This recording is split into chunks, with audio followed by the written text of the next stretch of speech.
a district championship for McKinney North in 13-4A, a very successful season indeed. I'm joined by their head coach, Chris James. And Coach, moving into 13-4A this year, you get out of the shadow of Highland Park, who's been dominant in sports like golf for a while. You're able to go into 13-4A, and you, in fact, dominate that district championship. What was it like to see your team come out on top? Oh, it was great. It was just a great change to see the looks on their faces and the way they walk around and carry themselves, just to give them that confidence to be able to be district champions.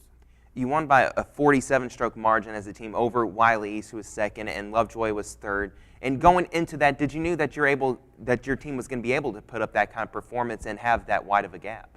I knew that we were probably at least 20 strokes ahead, and we didn't play our best at the preview, so I challenged them, and then I was pretty confident that we would be able to win. Kaylin McFarland won the district title as an individual.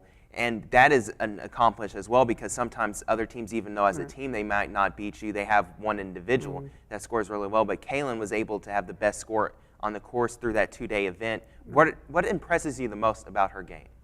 That she's always working on it. She's taking private lessons. She's practicing on her own. She's always learning. When she came in 2 years ago, she was brand new. So she's still learning all the nuances of the game and different situations. So she's always studying, asking questions about it, and working hard on that. Bailey Nichols and Haley Dvorak, they are also first-team all-district selections. And what about their play also impressed you throughout the year?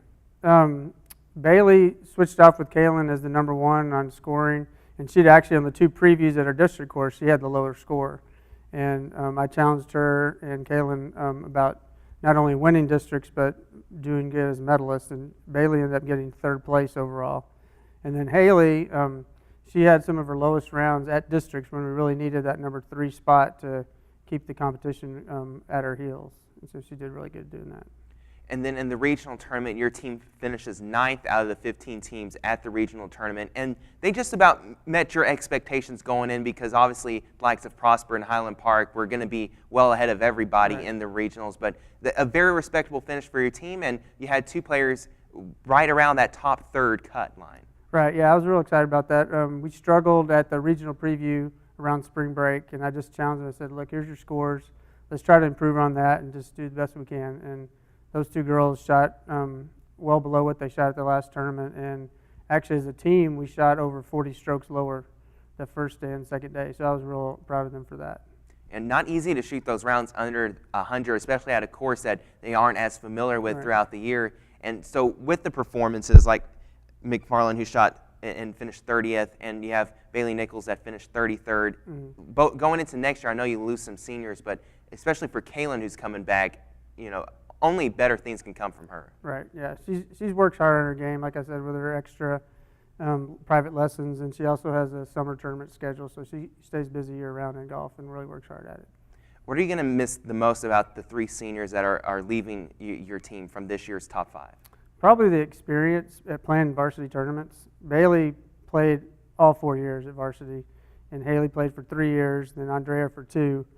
So I've had a couple of the younger kids have to fill in a time or 2 this year, and you could see the lack of experience, and they kind of got overwhelmed by playing a varsity tournament. So that's going to be one thing, is just the experience.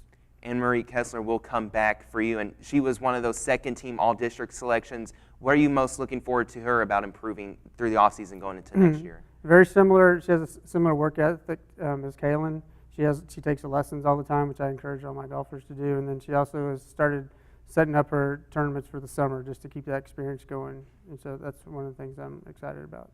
And you're telling me earlier, I know one thing you're very proud of is that 6 members of your team were all district academic selections, and that always, as a coach, makes your job a lot easier. Oh, yeah. Yeah, I had of the 9 girls that played on the first and second team at district, 6 of those 9 made academic all districts. That means that they're working hard in the classroom, because most of these girls are not going to go on to Division I or college for athletics, so they're looking for their grades, and I'm just proud that they're able to keep up those high grades during the golf season.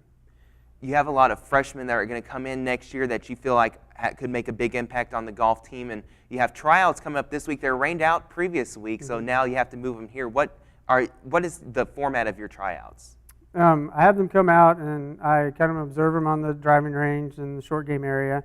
And then this year, because I do have some that have played before, I'm going to actually have a 9-hole tryout. And it was supposed to be last Wednesday, and it was rained out, so it's scheduled for next Thursday. The incoming freshmen are encouraged to come out for that. Most of the players that do come into high school, they haven't played golf before when they try out for the team. Right. And so you're fortunate enough to have some players that are used to having this experience, and that can only help the depth of your squad moving forward. Definitely, yeah. And it's also a good challenge for our current golfers that don't practice that much outside of the golf practice to say, hey, we got some people that are coming in that aren't raw like you were your freshman year. So that's going to be a good challenge. Well, Coach James, thanks so much for joining us today, and congratulations on the district title and a great season. Thank you. Again, the 13-4A district title went to McKinney North in girls golf. They moved on as a team to regionals and finished 9th out of 15, so right around the middle of the pack, and they're only going to look to improve on that next season. That will wrap up another episode of Sports Talk. We want to thank all of the girls golf coaches for their time on today's show. The final softball team in McKinney has fallen in the playoffs. Boyd won their opening game in the regional semis against the Woodlands, but lost games 2 and 3, with the final game taking 8 innings to decide a winner. We want to congratulate Coach Fritz's softball team on an incredible season. Well, the school year is coming to a close for McKinney ISD, and the same goes for Sports Talk. Our final episode of the season is next week with boys golf. You won't want to miss it. From all of us here at Sports Talk, I'm Tyler Sloan. Have a great week.